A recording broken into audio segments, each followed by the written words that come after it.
Мы продолжим обозревать фильм «Гладиатор».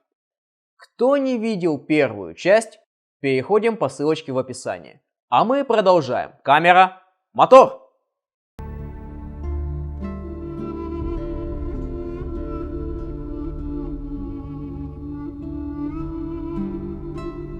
Итак, перейдем к одному из зачинщиков всего этого царства наркотического похода, именуемого тут сценарием, а именно Марку Аврелию. Марк Аврелий из «Гладиатора», которому на этот момент в реальности было 59 лет, несет какой-то несвязный бред и в дальнейшем будет напоминать не философа на троне, а поехавшего кукушкой старого маразматика.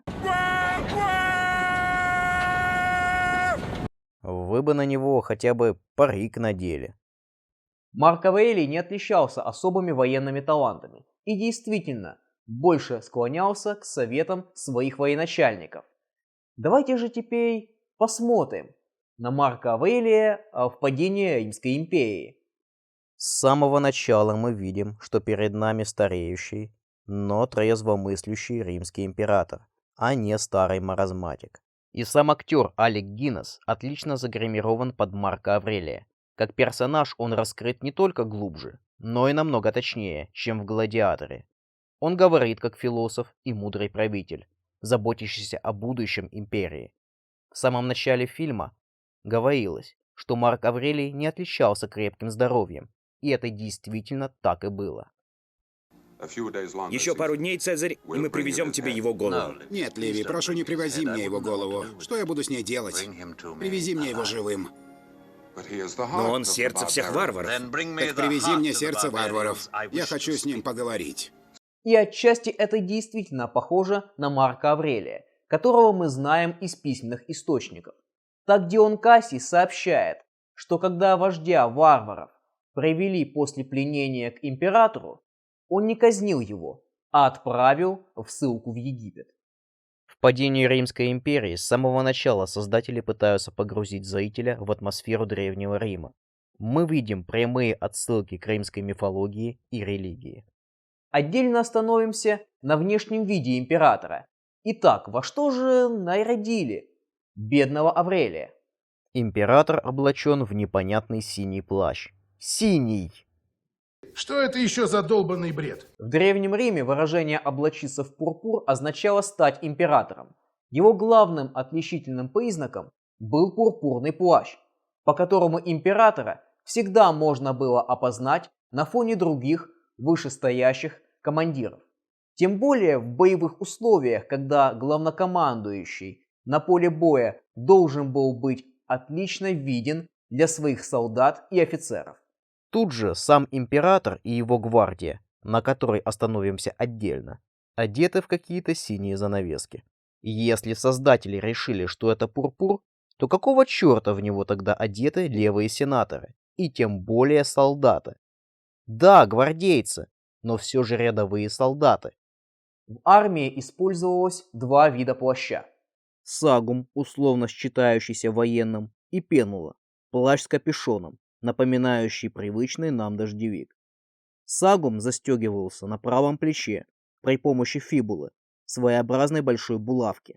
Пенула, исходя из изображений, либо сшивалась по центру груди, воротник которой можно было застегнуть на пуговицу, либо же при помощи пуговиц застегивалась на груди. Третьим видом плаща был полюдаментум, который носили офицеры и, по всей видимости, лишь во время парадов.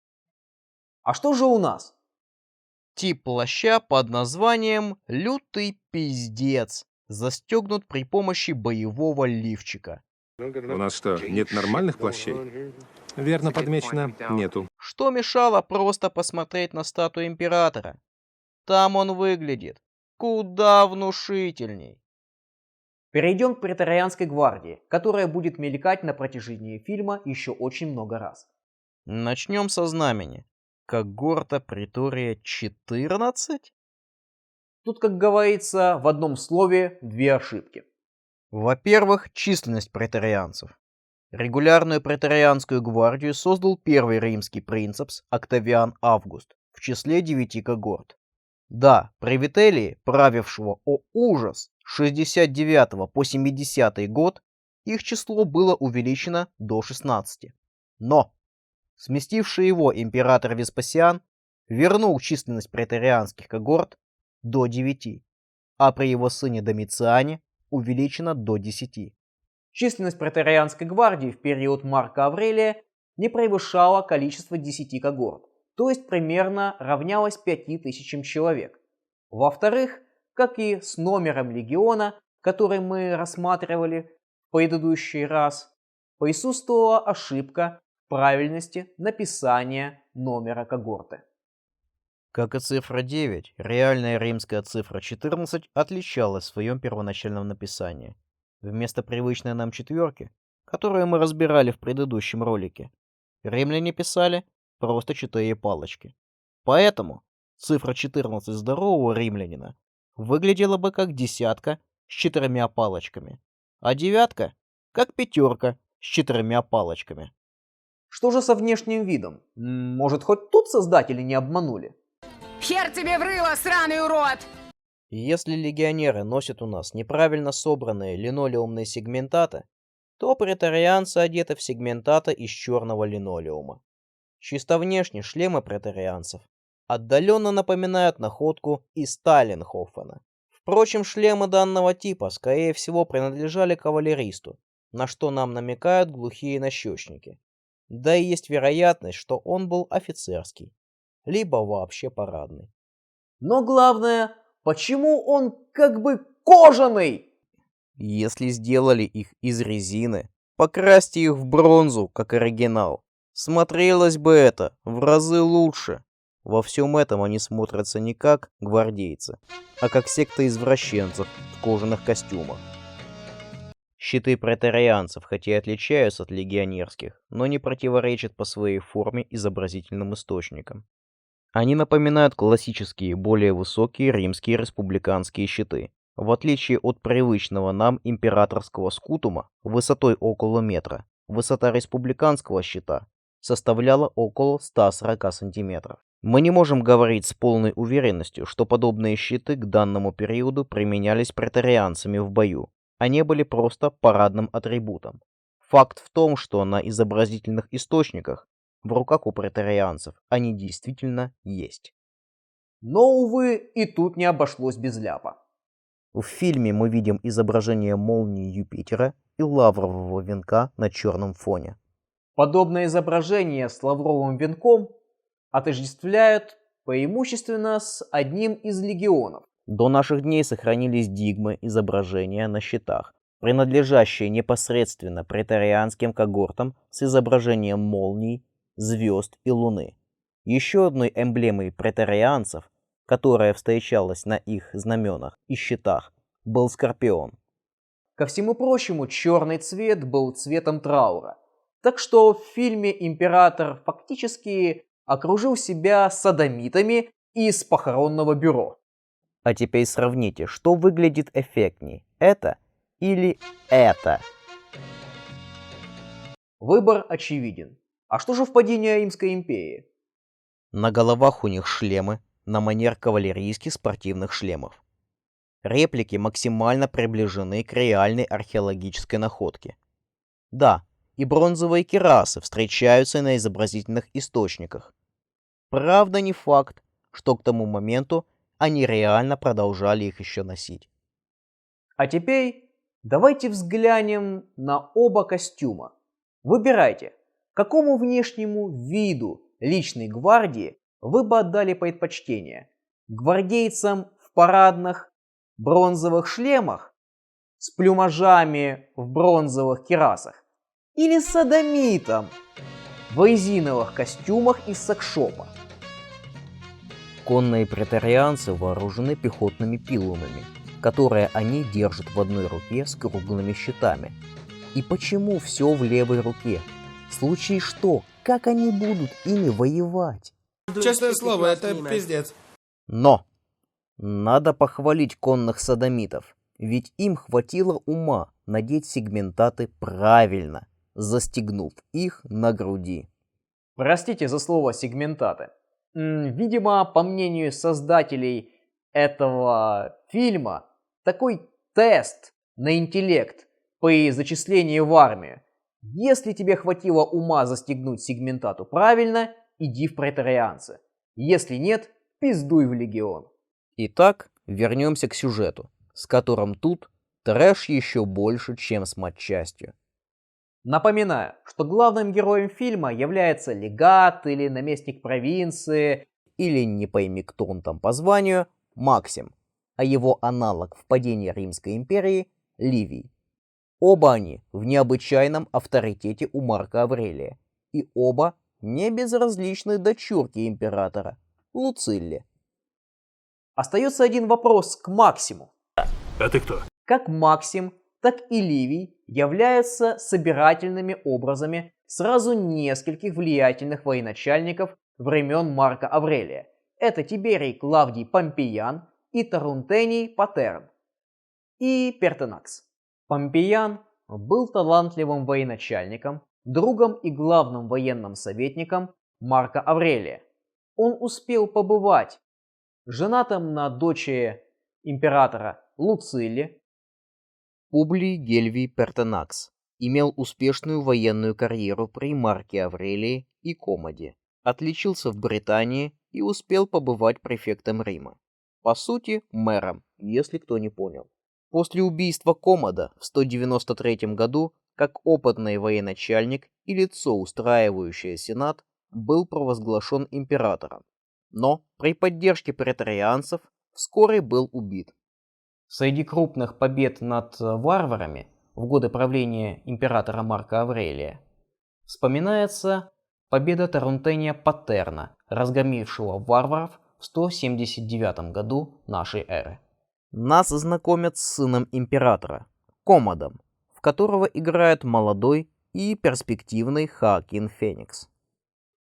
Несмотря на то, что у нас есть бюст будущего императора в юношестве без бороды, в последующие годы своего правления он будет отращивать длинную пышную бороду. Императоры из династии Антонинов с упоением смотрели на греческую культуру и на манер греческих философов носили бороды. Не исключением был и Комод, пытавшийся косить под Геракла. В дальнейшем в очередном припадке звездной болезни он прикажет открутить голову статуи Колосса, которая находилась возле Колизея, и прикрутить к ней свою, добавив дубину и мертвого льва, делая отсылку к Гераклу. Ну и придурок. Это точно. В дороге Комод мило беседует со своей сестренкой Луциллой. На протяжении фильма их часто будут показывать вместе, хотя в реальности брат и сестра тихо ненавидели друг друга, что в принципе относительно неплохо показано в падении Римской империи. Комод прибывает в римский лагерь. У Комода злобное выражение лица, и его нетрудно понять. Где император? На поле битвы. Их нет уже 19 дней. А раненых до сих пор привозят. Ты что, долбоёб? Что? Ну так съезди и посмотри. Третью неделю? А что они там делают? Военный лагерь, как правило, разбивали неподалеку от предполагаемого поля боя. В случае победы или поражения войска возвращались в лагерь, где оставались, либо же наоборот снимали его и строили новый. А тут третья неделя, где они спят? В снегу? Ах да, наверное, в окопах Первой мировой войны. Да господи, это же не позиционная война. Вы еще про обрыв телефонной связи расскажите. Я пропустил сражение. И всю войну.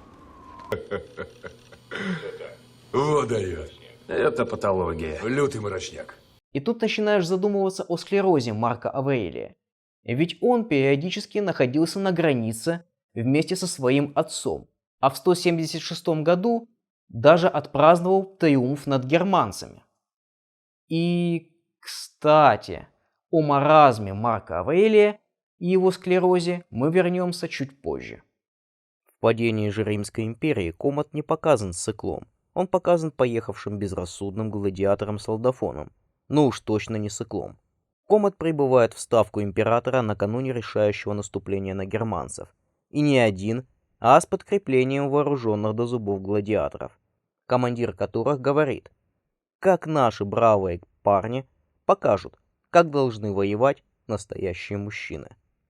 Гладиаторы считались самым позорным видом вспомогательных войск. Но в тяжелые для государства времена прибегали к их услугам. Не исключением была и Маркоманская война. В результате сильных потерь, а также последствий эпидемии, армия нуждалась в пополнении личного состава. И, кстати, командир гладиаторов одет в относительно неплохую для своего времени реплику реально существующего шлема тех времен. При приветствии Максим склонил голову перед Комодом. Дело в том, что до правления Септимия Севера, или Севера, кому как больше нравится, подобное приветствие не считалось нормой, а именно среди сенаторов, которые считали императора первым среди равных. Хватит с меня славы Рима.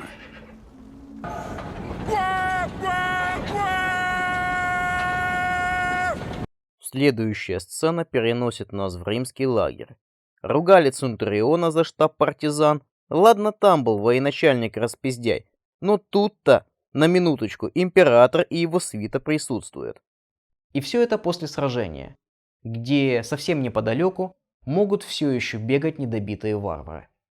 Знамена просто торчат в земле посреди лагеря, хотя это воинские святыни и должны были бережно храниться и охраняться. Ну, хоть палатки сделали нормально. В «Гладиаторе» Комода и Максима изначально показывают полными противоположностями, протагонистом и антагонистом, в то время как в «Падении империи» Комод и Ливий являются давними друзьями с детства, практически братьями. Отношения между героями от дружбы к непримиримой вражде нарастают на протяжении всего фильма, когда между ними становится власть, вокруг чего и строится дальнейший сюжет. За вами армия, вам легко ворваться в политику. Жизнь солдата проще. Он может взглянуть своему врагу в глаза, сенатор. Ты в своем уме? Ну что ты несешь? При разбое Центуриона я уже сообщал, что во главе легионов стояли выходцы из Сената. Должности в армии и политика были тесно взаимосвязаны друг с другом. Не обошелся без ляпов и диалог между Максимом и Луциллой. Я слышал, у вас сын. Да, Луций. Ему скоро 8 лет. У Луциллы была дочь, муж которой впоследствии шпилил свою тещу. И по ее как раз наставлениям совершил покушение на жизнь императора Комода. Собственно говоря, в источниках ее упоминают еще как ту стерву, и даже иногда поговаривали, что она, собственно, и отравила императора, своего мужа, Луция Вера.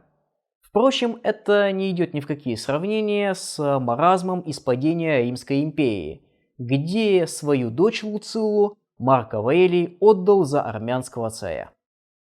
Со мной все в порядке. Вместо обсуждения политики в пьяном угаре, в падении Римской империи обсуждают угар другого толка. Парад наместников провинций и местных царьков, которые приехали на колеснице к императору зимой на Дунай. Видимо, такой себе всеимперский партийный семинар. И колесницы в качестве транспорта? Ну, это как минимум странно. Больше недоумения будет вызывать только гонка на колесницах между Луцием и Комодом по зимней дороге в лесу. На параде происходит перекличка, где императору салютует проконсул Иудеи. Почему он выглядит как местный царь? И почему как житель Востока? Иудея к этому моменту была римской провинцией и управлялась римской администрацией, а не местными царьками. Кроме того, после очередного восстания император Адриан преобразовал ее в Сирию Палестинскую со столицей в Кесарии. Практически все прибывшие на стрелку наместники провинции должны были выглядеть как нормальные римляне, так как все они были из числа римских патрициев либо всаднического сословия. На следующий день Максим приходит в палатку к императору.